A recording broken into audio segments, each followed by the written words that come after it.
Hi, this is a PowerPoint video about oil, which is absolutely essential to our lives, almost as important as oxygen. Here's some oil wells. Of course, we drill it out of the ground, or here's an offshore oil rig. We can drill it off the ocean floor, and then it comes in a tanker truck to a gas station where we fill up. It's absolutely essential that you understand oil. Why? Why should you care about oil? Well, let's look at all the different uses of it. Of course, we use it as gasoline for transportation. It's also in a lot of our medicine. It's used to make asphalt for transportation. It is used in our lighting, in our heating to keep us warm, and also in our agriculture, in our fertilizer to grow our food. Uh, there is a little bit of oil in your toothpaste, in your shampoo, and of course, in your car, in your airplane, in your fertilizer. There's a little bit of oil in your paint. It is absolutely essential. Okay. What is oil used to make? All right. So, of course, there's gasoline and there's diesel. All right. There's jet fuel, maybe propane, heating oil. And petroleum is also used to make rubber and plastic. So, for example, tires, okay, Vaseline, a plastic bottle, paint, toys, AstroTurf, absolutely essential product. Here's some more examples. Again, we use oil to make plastic. So, the plastic cone, the pan, plastic bags, pacifiers, hoses, soccer balls, okay? Sneakers, all right? Even vanilla ice cream probably has some petroleum derived artificial flavoring. Even a golf ball, its golf balls are 90% petroleum based materials. Okay. Detergent, plastic bags are made partly out of oil. And there's oil in our deodorant, our cosmetics, and as I said, toothpaste, lotion.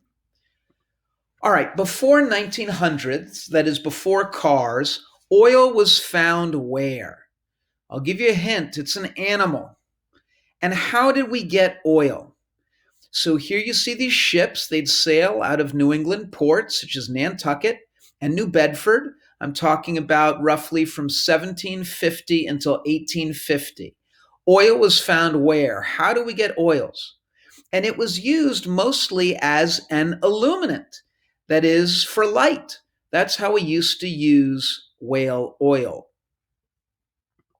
In 1859, just before the Civil War, in Pennsylvania, Colonel Edwin Drake found rock oil, not whale oil. Before we used whale oil as light, but he found rock oil. In Latin, it's petroleum, rock oil. And here was the early oil well. Of course, you remember from US history, the person to become incredibly rich off this was John D. Rockefeller. Here's Rockefeller from Cleveland, Ohio. He didn't want to drill for oil. Drilling was too expensive and too risky. You either found oil or you missed it and you lost a lot of money drilling for it. So instead, Rockefeller monopolized the transportation of oil in pipelines and railroads. And he became basically the richest man in America in the late 1800s, 1880s, 1890s. And he got rich off oil when it was still primarily an illuminant that we burned in lamps for light. You should know his number two, Henry Flagler, he came up with the idea of getting rebates from the railroads. In other words, he said to the railroads, we will give you so much business because you will transport so much of our oil that we want a rebate. We want money back. And so it was easy for Rockefeller to ship a ton of oil via train cheaply because Henry Flagler negotiated rebates or money back from the railroads since they were transporting so much railroad. By the way, it's Henry Flagler who basically develops the east coast of Florida from Daytona Beach and West Palm Beach down to Miami. He basically built the railroad down there and the hotels down there and really turned southeastern Florida into a vacation spot. Around 1908, Henry Ford improved on others' inventions. He got the idea of the moving assembly line from some meat butchers in a butcher shop. And he did not invent the automobile, but Henry Ford used the moving assembly line to make the car affordable. Henry Ford made the car affordable and reliable. And here's the famous Model T. Now that cars were affordable and reliable, car use, of course, increased. And so the demand for oil went up or down. How do we make oil? First of all, we extract crude oil from the ground. We drill it out of the ground. But crude oil has impurities, such as sulfur. So we heat or cook the oil in facilities called refineries. And they refine or purify the oil into many different products. For example, if you cook it just a little bit, then we get the thick, heavy sludge that's used to make asphalt and pave our roads. Cook a little bit more, and we get this heavy industrial fuel. Cook a little bit more, and we will get gasoline or diesel fuel. And then if you refine it even more, you get kerosene, and kerosene is used to fly planes. It's expensive to refine the gasoline even further into kerosene.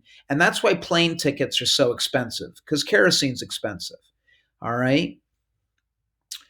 By the way, 1 barrel of crude oil is about 42 gallons, and we get all different kinds of products out of that. Here it is again. All right, so we have our crude oil, we send it to the refinery, and we basically cook it. This is called fractional distillation. All right, and we'll get our fuel oil, our diesel oil, our jet fuel, and our naphtha and our gasoline. All right, what's up with this naphtha and propane? Look at this. This is how we make plastics. This is how we make a lot of our clothes, a lot of our rubber materials, adhesives, and chemicals such as paints. So again, oil is an absolutely fundamental, foundational product. Here's an oil refinery. They're ugly. They're dangerous. Do communities want refineries nearby? Yes or no? That's also called NIMBY. NIMBY stands for Not in My Backyard. So a lot of communities and towns do not want a refinery in their backyard. Prisons would be another example of this. Do you think communities want prisons in their backyard? All right, how does the oil get to us? Again, we drill it out of the ground or from underwater, and then it comes in a pipeline or a ship or by rail. It goes to the refinery, and then it goes to the gas station for our cars or our planes, or it's turned into products like cosmetics and plastics. Along the way, on its journey to us, sometimes we have problems. And for example, there are oil spills. This is the famous oil tanker, the Exxon Valdez. It had an awful oil spill in Alaska in 1989, and of course, hurt a lot of the environment. More recently, in 2010, we had the Deepwater Horizon oil spill. This is an offshore rig, I think owned by British Petroleum, BP, one of the largest oil companies in the world, and it caught fire. And you can see the oil slick here. It spilled a ton, and it was a disaster. Again, the oil spill killed some of the wildlife. Here's a dead dolphin. Going backwards, here is one of John D. Rockefeller's Standard Oil refineries in the late 1800s. So again, they are refining the crude oil into those different products like gasoline for cars, and jet fuel will come a little bit later, and for plastics and rubber and that kind of thing. So looking at this, does oil affect the environment? And how does it help or hurt the environment? Again, John D. Rockefeller became one of the richest people in the country and the world. He started Standard Oil Company, and here was their huge headquarters in New York City in downtown Manhattan. This was one of Rockefeller's many mansions. Just north of New York City is called Kikuit, and it's right on the Hudson River there. Absolutely gorgeous. Here are some political cartoons. You should remember this from US history. Here you see an oil tank. It says Standard Oil. So this represents Rockefeller's company. And you see the tentacles of the octopus around the US Capitol and the White House and the Treasury. And so, what is the point of this political cartoon? What is it trying to say about Standard Oil and its power?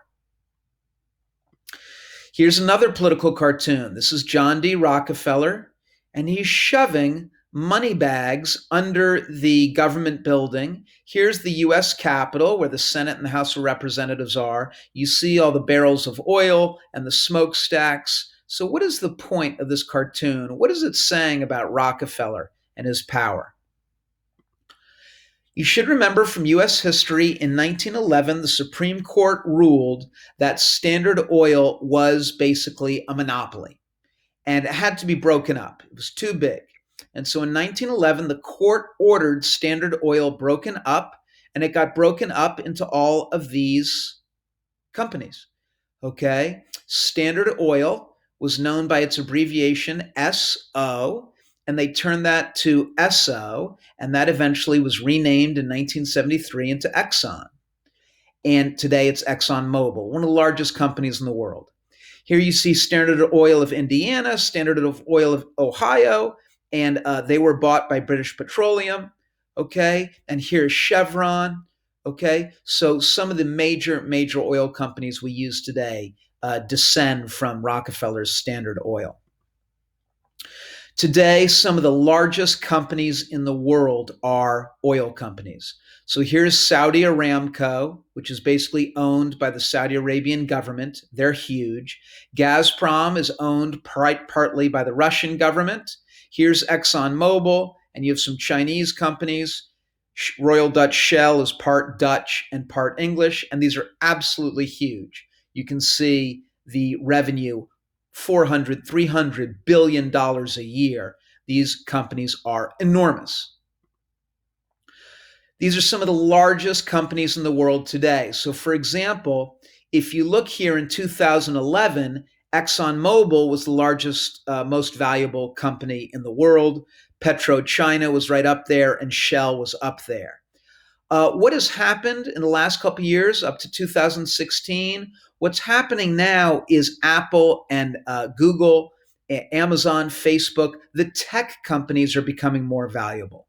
But these gas companies are still way, way up there, some of the largest companies in the world. All right, let's look at supply, right? Economists study supply and demand. So here are the top 10 oil producing countries in the world as of 2019. Okay. What are the top oil producing countries in the world? And some of the oil producing countries have got together and formed a group called OPEC. It stands for the Organization of the Petroleum Exporting Countries. And here you see the countries in OPEC: Saudi Arabia, Iraq, Iran, Kuwait, Nigeria, Venezuela. And why are they so important? Why is OPEC so powerful? Well, if you look here at the crude oil reserves, that is, how much oil is in the ground, how much oil do we have to use in the future, you can see, does OPEC control a lot of the future oil? Do these OPEC countries have a lot of the Earth's future oil underground, under their borders? Yes or no?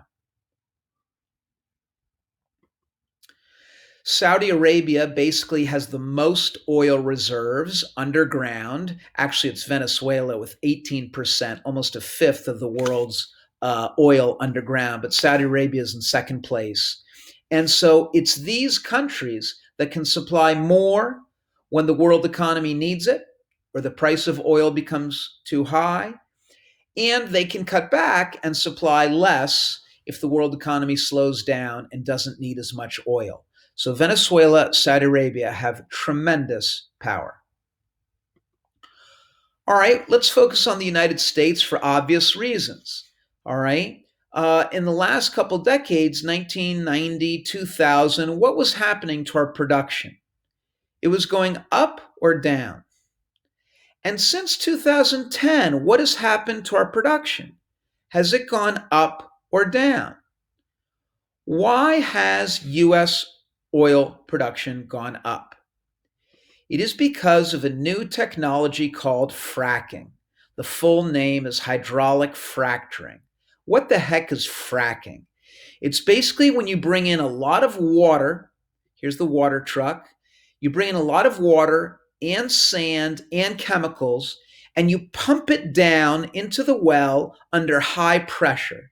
And the pressure causes the rock to break apart or to fracture. And that releases oil and gas. And so America's been doing more and more of this. Here it is again. It takes a lot of water, about 200 tanker trucks. They bring it in, and then you pump it down with the sand, with the chemicals. Here's the mixture. You pump it down, and it breaks open these cracks in the rock, and that releases natural gas.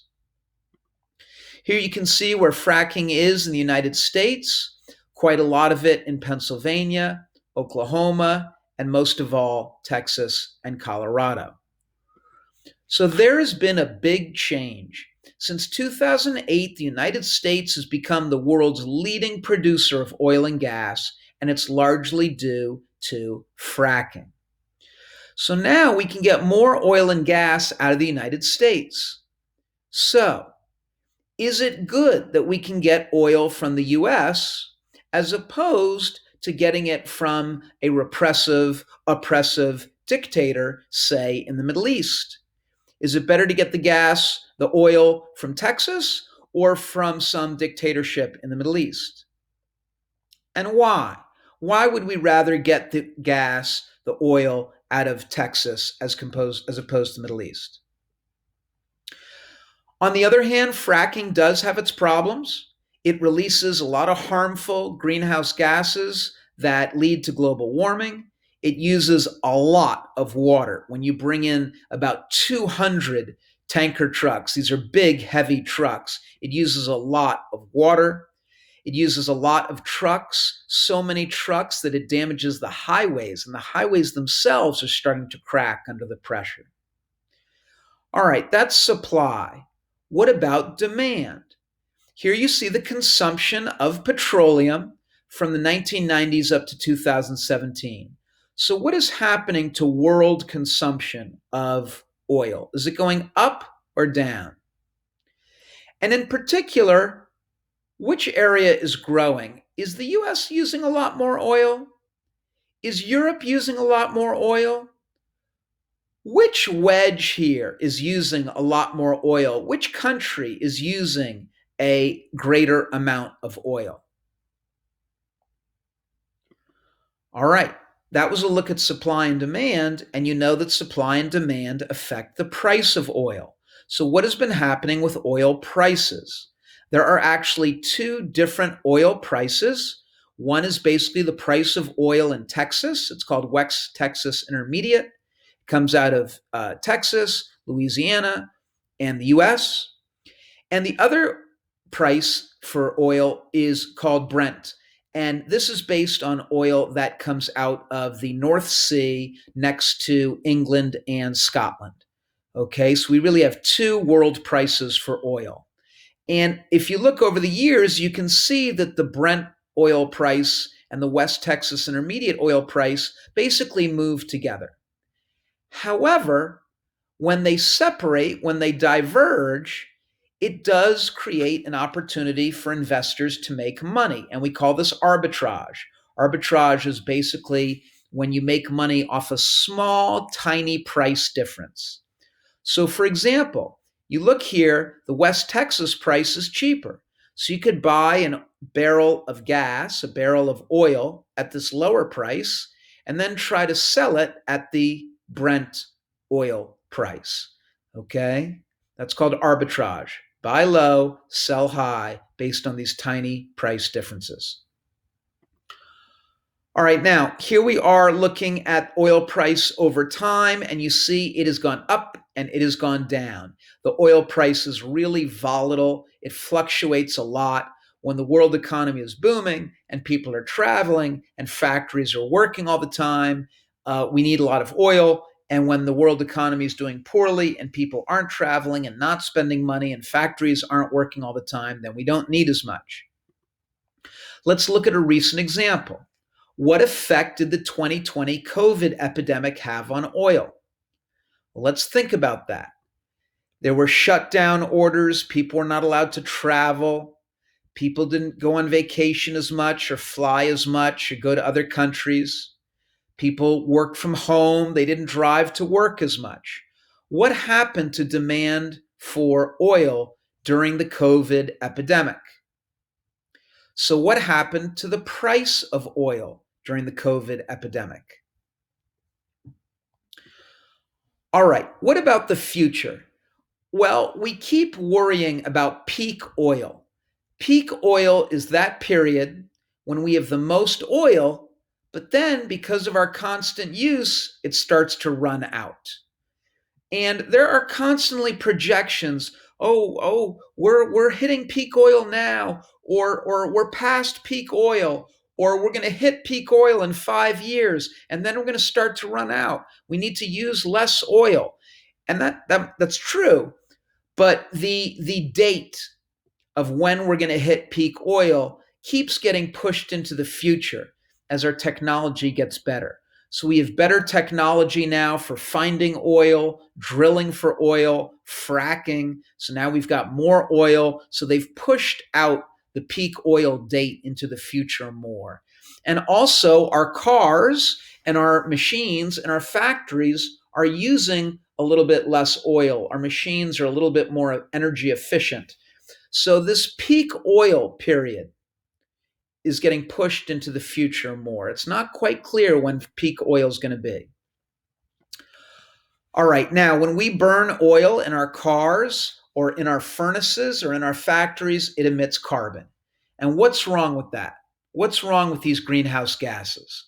What effect do they have on the climate? So here you see the main greenhouse gases, okay? And here you can see where they come from. So transportation and your industry, your factories, these are big causes of pollution.